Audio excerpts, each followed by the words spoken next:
the lab leak theory. And that's the best one. The lab leak theory was openly considered racist, and you would be mocked. Even though legitimate biologists, like when I had Brett Weinstein on my podcast in April of 2020, he was saying back then, there's very clear evidence that this has come from a lab. And he explained it as a biologist who worked on coronaviruses from bats.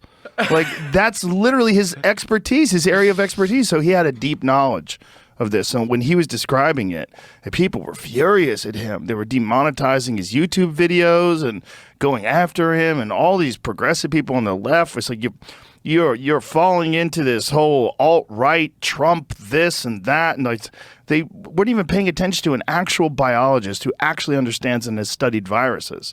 And he's saying this has all the indications of a lab-created virus that we would work on.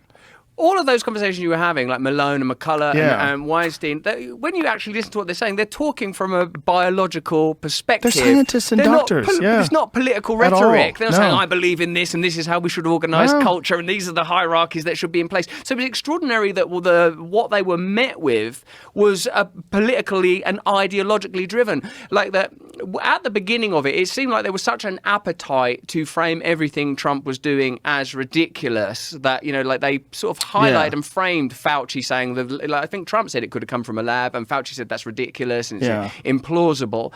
But like you said, Weinstein was like, oh no, you can't have that evolutionary step without the intervention without engineering.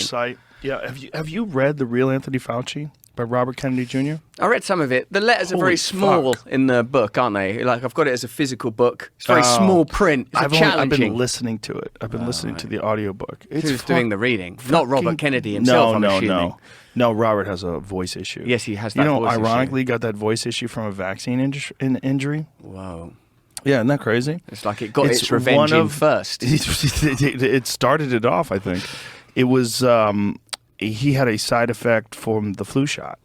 And that's one of the side effects. It's a very rare side effect, but one of the side effects of the flu shot is people develop some sort of problem with their vocal cords.